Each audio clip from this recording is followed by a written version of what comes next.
Saudi আরবে জাজান অঞ্চলে এক নারীকে যৌন হয়রানির অভিযোগে ইব্রাহিম মোহাম্মদ মহসেন জাবরান নামে এক সৌদি নাগরিককে গ্রেপ্তার করা হয়েছে। জাজান পুলিশের পক্ষ থেকে জানানো হয়েছে, গ্রেপ্তারের পর প্রয়োজনীয় আইনি প্রক্রিয়া সম্পূর্ণ করে অভিযুক্ত ব্যক্তিকে পাবলিক প্রসিকিউশনে স্থানান্তর করা হয়েছে।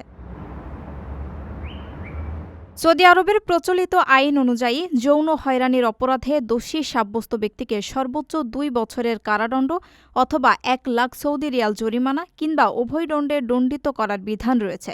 তবে অপরাধটি যদি জনসমক্ষে ঘটে অথবা ভুক্তভোগী কোনো শিশু বা বিশেষ চাহিদা সম্পন্ন ব্যক্তি হন, সেক্ষেত্রে শাস্তির মাত্রা বৃদ্ধি পেয়ে সর্বোচ্চ 5 বছরের কারাদণ্ড এবং 3 লাখ রিয়াল জরিমানা পর্যন্ত হতে পারে।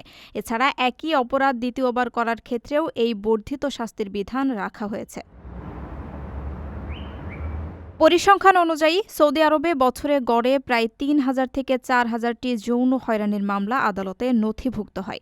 এই হিসাব অনুযায়ী প্রতিদিন গড়ে অন্তত 7 থেকে 11টি হয়রানির ঘটনা বিচারিক প্রক্রিয়ায় আসে।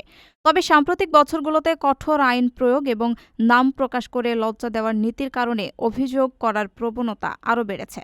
সরকারের এই কঠোর অবস্থানের মূল উদ্দেশ্য হল অপরাধীদের মনে ভয় তৈরি করা এবং ভুক্তভোগীদের অভিযোগ করতে উৎসাহিত করা।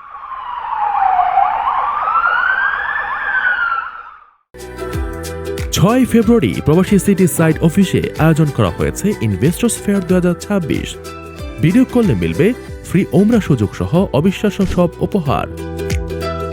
দিনব্যাপী এই আয়োজনে শিশুদের জন্য থাকবে আনলিমিটেড ফান রাইড, আর বড়দের জন্য মনোরম নৌকা ভ্রমণ ও কলাপাতায় পরিবেশিত লাঞ্চ।